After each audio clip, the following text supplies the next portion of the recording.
uh, in association with our host institution is CIET. So we are named as CIET TBI. Our brand name is Cultivate.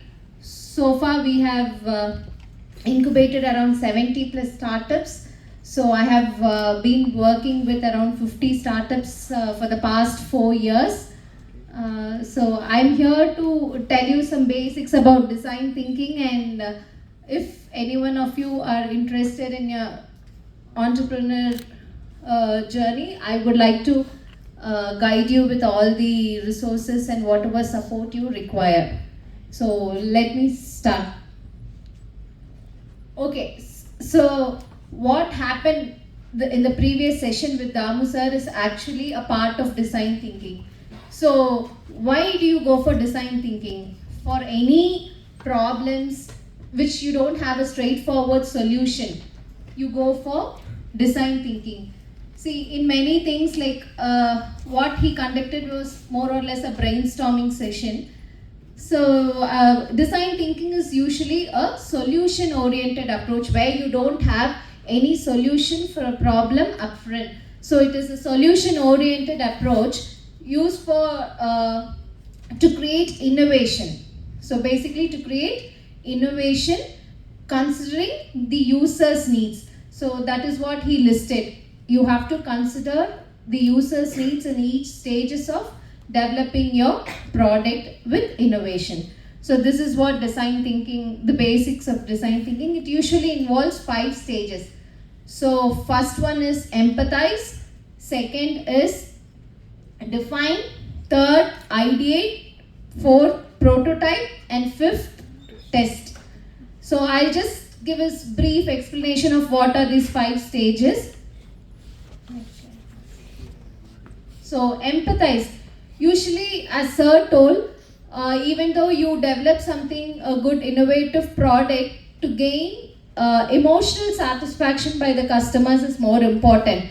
So that is where initially empathize. If you want to develop something or create something, first know the pain points of the customers.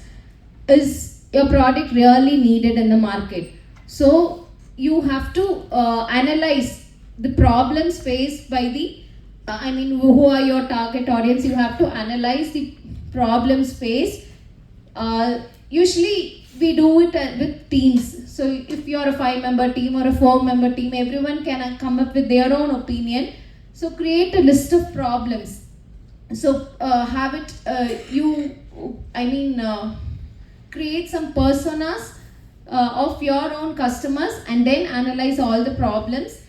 Then you might think these are the problems, but no, you set aside your own assumptions, talk to the customers in whatever, even when you're planning for a startup, the initial thing is idea validation. You don't have to sit in one place, Google some things and don't arrive at any conclusion. So set aside your own assumptions, go talk to the real customers, get some surveys done. So that is how you should start. So next slide. So define. So once you talk to the real customers and you have a list of problems, in that identify the main problems. So that would be your problem statements. So how would you do that? So if whoever is your target audience, if you are doing it for a niche audience, who are they and what are their day-to-day activities involved? So create personas with your customers, and then where would your product or service fit in their lifestyle? So how would they use? So accordingly you should define the problem statements. Next. So next is ideate. So now you have known what is the problem statement, then you should generate ideas. So the one thing how you can do is brainstorming, as what was done here. So if anyone is planning for a coffee shop, this session would be of great information to them. So whatever you're planning to do, so this brainstorming sessions gives you ideas from many persons' perceptions. So that is how you should generate more ideas. Usually if there is a team, the team should be in expertise from different fields. Not everyone in technology focused or business focused or financial focused. It should be diversified so that everyone can bring in their own ideas. So next, prototype. So once you have created the idea, start doing a prototype. The prototype is not like actually to build the product, it is you can prepare scaled down versions. And the best I could go for a paper prototyping. If at all you're developing apps or any other websites, first do a paper prototyping. So it is a very cost effective method, and if there is any existing product and you want to introduce some specific new features into it, you can work on that specific part. So do the prototyping and then at last test. So you once like from all the experimentation and analysis of all the 4 stages, next you go for testing. See what happens. See, there is nothing like this would give this optimum results, this solution. So you only with the help of experimenting every the ideas and the prototypes you have developed, you would come to a conclusion. There might be some part where you might have to go back, redo some changes, do some alterations in your previous stages, and then again do the test, you would get a good result. So keep the process should be iterative. You will not get the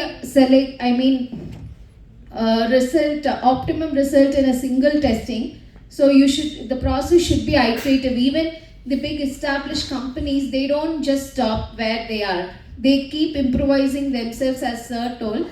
So it is a lifetime iterative process. You should keep concentrating on giving improved user experience. So this is what the basics of design thinking. There are some, next slide please. So these are some of the companies who have successfully deployed design thinking principles in developing their success stories.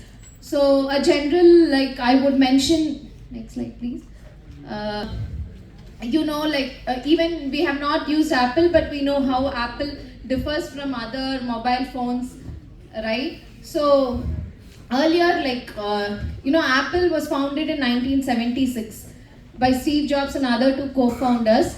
But unfortunately, in 1985, Steve Jobs, initially they were manufacturing only personal computers with iOS. And later, in 1985, he was forced to get out of the company. So after he left the company, the Apple had a downfall. For the next few years, they were not able to compete. They fell down, and their most competitor was IBM and other latest services which came into the market. And later, after Steve Jobs, he entered again into Apple in 1997. Then he deployed design thinking principle. So what did he consider? He considered 3 main points. So rather not to increase the business, but also to increase the user satisfaction. So he analyzed what are the problems people using mobile phones are facing. Main thing was security threats, and usually iPhones, you cannot easily hack them, right? So many other features which are not available. Many features which are available in other phones are not available in iPhone, but though they stand on top of all the mobile phone models. So he considered the user experience. It is not only the look and design of the iPhone, but also the design is how it works, how it satisfies the customers. Anyone who have used the iPhone, tell them to switch it to an Android or other phone, they wouldn't. So much impact it has created for user needs. Actually, I'm not an iPhone user, but I have heard from all my colleagues or friends who are using. It is true actually. They cannot change to an ordinary iPhone. So you have to create such an impact. So that is what even he deployed design thinking, and he have built Apple to the one of the top leading companies. So now I would like to give a brief introduction of what we do at Cultivate. cultivate, like as I mentioned, it is a technology business incubator for startups. We have incubation programs, those who are coming with any startup ideas.